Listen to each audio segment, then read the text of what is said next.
নমস্কার বন্ধুরা, আশা করছি আপনারা সবাই ভালো আছেন। আমিও খুব ভালো আছি। চলে এসেছি একটি নতুন ভিডিও নিয়ে। আপনাদেরকে আগের একটি ভিডিওতে আমি বলেছিলাম যে দিদির বাড়িতে একটি বিশেষ দরকারে এসেছি। আমি কিন্তু দিদির বাড়িতে আসার আগে ছিলাম বাপের বাড়িতে, কেননা বাবার শরীরটা একটু খারাপ হওয়ার জন্যই বাবাকে আর কি চেক আপের জন্য ব্যাঙ্গালোরে পাঠানো হয়েছে। তার কারণেই আর কি তাড়াহুড়ো করে বাপের বাড়িতে এসেছিলাম। আর বাড়িই চলে যাব বলে দিদি বলল, চ আমার বাড়ি থেকে কিছুদিন ঘুরে আসবি। তাই এসছিলাম 2-1 দিনের জন্য। ওরা আর কি সবাই আটকে দিয়েছে। আর এই যে এখন বিকেলবেলা বেরিয়ে পড়েছিলাম একটি নদীর ধারে যাওয়ার জন্য। 4 জনেই বেরিয়ে পড়েছিলাম। বাচ্চা দুটো বাড়িতেই খেলছিল। ওদেরকে অনেক করেই বলছিলাম, ওরা আসতে চাইছিল না। আর মাসিমা ছিলেন বাড়িতে, ওই জন্যই আমরা 4 জনে বেরিয়ে পড়েছিলাম। আর দাদা একটু আর কি গাড়ি থামিয়ে চারিদিকটা ঘুরিয়ে দেখাচ্ছিল, বলছিল আমার এখানে হ্যাঁ 2-1 বার এসছিলাম আমার বিয়ের আগে দিদি দাদার সঙ্গে। আপনাদের দাদা আর কি আসেনি, এই ফার্স্ট টাইম এলো।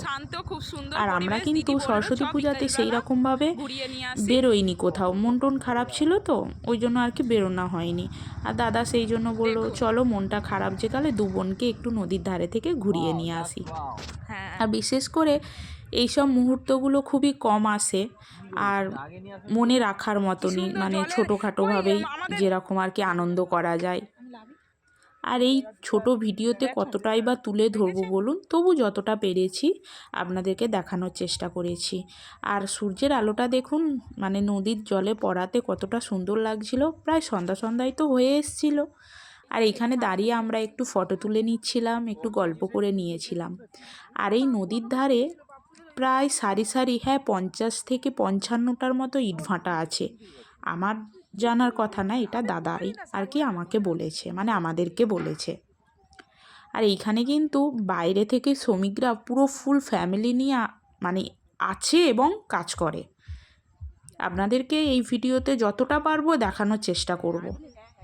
হাতে আমরা অনেকটাই কম সময় নিয়ে গিয়েছিলাম, তাই আর কি বেশি সময় দাঁড়াতে পারিনি। একটু দাঁড়িয়ে গল্প করেই বাড়ি চলে যেতে হয়েছিল, কেননা বাড়িতে তো 2টো বাচ্চা ছিল। আর সন্ধ্যা হয়ে গেলে ওরা বেশি আবার এদিকে আসেনি, কিন্তু সন্ধ্যা হয়ে গেলে তখন যখন খেলাটা ওদের হয়ে যাবে তখন ওরা আবার কান্নাকাটি করবে, ওই জন্যই আর কি আমরা বেরিয়ে পড়েছিলাম। আর এইখানে আপনাদের দাদা আর কি যতটা পেরেছিল একটু একটু করে তোলার চেষ্টা করেছিল, ভিডিও আপনাদেরকে আর কি শেয়ার করার জন্য।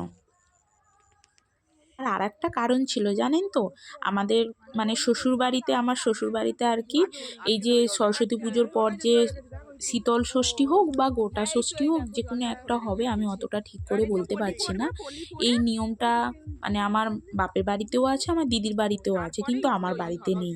আর ওই নিয়মটা ছিল বলেই দিদি আর কি জোর করেই বাড়িতে, না বাড়িতে আমার বাড়িতে থাক, খাওয়া দাওয়া করেই যাবি। আর এইখানে দেখুন কাছেই যাওয়ার পথে কাছেই একটি ইটভাটাতে দাদা ভেতরে আর কি গাড়ি নিয়ে ঢুকেছিল। আমরাও দাদার পেছনে পেছনে ঢুকেছিলাম ভেতরটা আর কি যতটা পারবো ক্যামেরাবন্দি করার জন্য।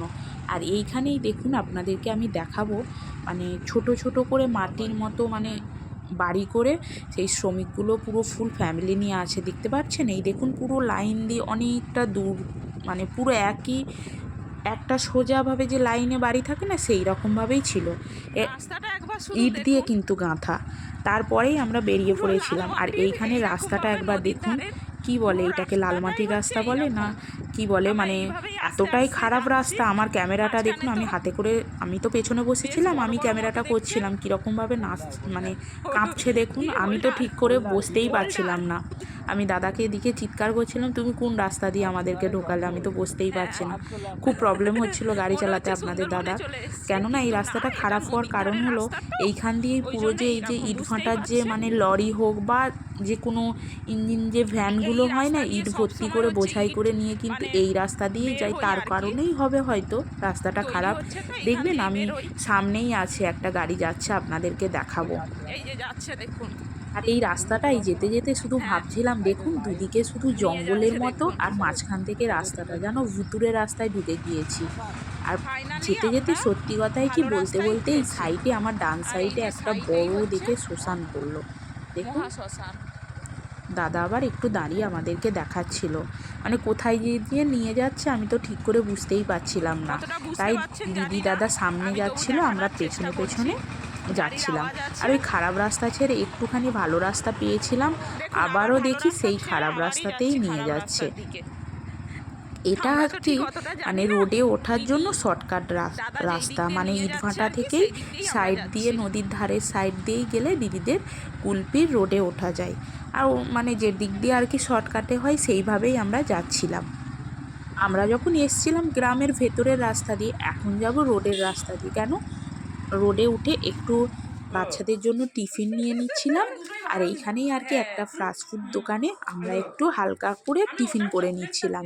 মানে দুজনেই আর কি দুটো কেক নিয়েছিলাম আর চারজনে ভাগ করে খাচ্ছিলাম। মানে দুজনে মানে আমি আর দিদি হাতে দুটো কেক আছে আর আমরা চারজনেই আর কি সেই কেকগুলোকে শেয়ার করে খাচ্ছিলাম। না ঠান্ডাতে গলায় সব হয়ে যাচ্ছে কাশি। ও এখানে এসি এরাও তোমার এসি চলছে গো। না আমি নেব না, আমি নেব না। নিয়ে লাগো না। আরে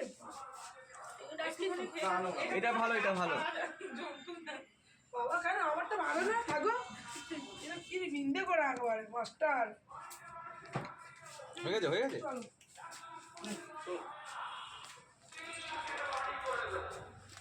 আর তারপরে আমরা বাইরে থেকে বাড়ি চলে এসেছিলাম। এসেই আর কি পা হাত পা ধুয়ে আমি তো ব্ল্যাঙ্কেটের ভেতরে ঢুকে গিয়েছিলাম। আর মা আর দিদির কাছে আসলে একটি আলাদাই আবদার না, মা যেরকম আর দিদিও ঠিক সেই রকম, কিছুই আমি করছিলাম না। আর এইখানে একটু বাচ্চাগুলো আর কি খাওয়া দাওয়া করে এসছে, এবার ওরা ঘুমাতে যাবে। আর আমার এই ছোট ভিডিওটা কেমন লাগলো অবশ্যই কিন্তু কমেন্ট করে জানাবেন।